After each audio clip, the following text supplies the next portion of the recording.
జై శ్రీరామ్. మనం భగవంతుడు భక్తుల కోసం ఎట్లా ఉంటాడో, ఎన్ని అవస్థలు పడుతూ ఉంటాడో, ఎలాగైనా సరే తన భక్తిని రక్షించుకోవాలని ఇట్లాంటి మహాభారతంలో మనం చూసాము.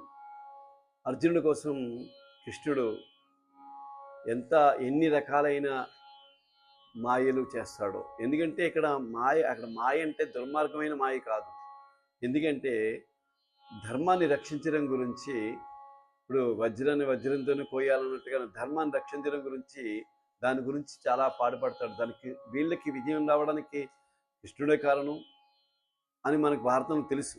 కానీ ఆ కృష్ణుడు ఎలా చేసుకుని వచ్చాడంటే కేవలం భక్తితో వీళ్ళందరూ కూడా అతను ప్రసన్నం చేసుకున్నారు. విద్యను నేర్చుకున్నది ఎవరి దగ్గర? గురువు దగ్గర. కానీ ఇతను కృష్ణుడు మాకు సపోర్ట్ ఉంటే చాలు, మాకు అండగా ఉంటే చాలు, అతను యుద్ధం చేయకపోయినా వాళ్ళ చెప్పాడు, నీకు యుద్ధం చేయనని చెప్పాడు. అటు గురువు కౌరవులకి చెప్పాడు, పాండవులకి చెప్పాడు. యుద్ధం చేయకపోయినా నువ్వు అక్కడ నిలబడితే చాలు మాకు అన్నారు. నువ్వు యుద్ధం చేయకపోతే నువ్వెందుకు మాకు అనుకున్నాడు వీళ్ళు. కృష్ణుడికి గొప్పతనం, వాళ్ళకి భగవంతుని ఎలాగా వాళ్ళు గెస్ట్ చేయగలిగారు? చేయలేకపోయారు వాళ్ళు. అందుగురించే నువ్వు యుద్ధం చేయకపోతే మాకెందుకు అన్నట్టుగా అనుకున్నారు. కానీ నువ్వు యుద్ధం చేసినా చేయకపోయినా మాకు వచ్చి నిలబడితే చాలు అనుకున్నారు. ఎందుకంటే ఇతను భగవంతుడు అని అనుకున్నారు కాబట్టి వాళ్ళు. అందుకని ఎంత కాపాడుకున్నాడంటే యుద్ధ సమయంలో అక్కడ అవతల శృతాయుధుడు అనే అతనికి ఒక ఆయుధం ఉంటుంది, గద. ఆ గద ఎలా వచ్చాడు వరుణుడికి? అది నది పేరు తెలియదు, నది. వాళ్ళిద్దరికీ పుట్టినవాడు ఇతనికి. అప్పుడు ఆవిడ వరం అడుగుతుంది, నా బిడ్డకి ఎటువంటి ప్రమాదం లేకుండా ఒక ఆయుధం అతనికి ఇవ్వమని. అప్పుడు ఈ గద సృష్టించిస్తాడు వరుణదేవుడు. అయితే ఆ గదతో ఎవరినైతే కొడతాడో, అవతల వాడు ఎటువంటి వాడైనా సరే ఆ గదకి వాడు చనిపోతాడు. అలాంటి గదని ప్రయోగిస్తున్నాడు అర్జునుడి మీదకి.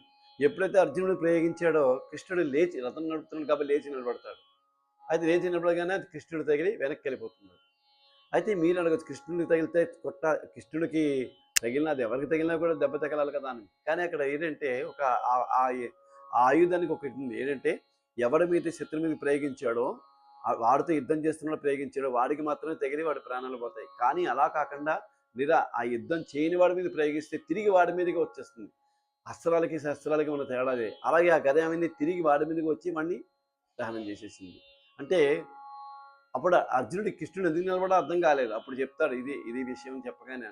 అంటే అక్కడ ఏదో విధంగా వాళ్ళని కాపాడాలని, వాళ్ళని కాదు, ఇప్పుడు మనల్ని కూడా మంచి అనేదాన్ని మనం మంచిగా ఉంటే, ధర్మంగా ఉంటే మన వెనకాలే ఉండి కాపాడుతాడు. ఎన్ని కష్టాలు పడి, ఎన్ని రకాలైన బాధలు పడి వాళ్ళందరినీ గెలిపించడానికి, ధర్మాన్ని గెలిపించడానికి కష్టపడి చివరికి దాంట్లో చేసిన పొరపాట్లకి 7 రోజులు ప్రాణం పోయిన ప్రాణం పోయిన 7 రోజులు కూడా శరీరం అలా ఉండిపోయింది కృష్ణుడిది. ఎందు గురించి అంటే తను కూడా, నేను భగవంతునైనా కూడా నేను కూడా పనిష్ పొందాలని. కానీ అంత మహానుభావుడు అటువంటి కృష్ణ పరమాత్ముడు మనం భగవద్గీత చదివితే చాలు మనకి చేసిన పాపాలన్నీ పోతాయి. అటు మహాభారతం చదివితే చాలు మనం చేసిన పాపాలన్నీ పోతాయి. జై శ్రీరామ్.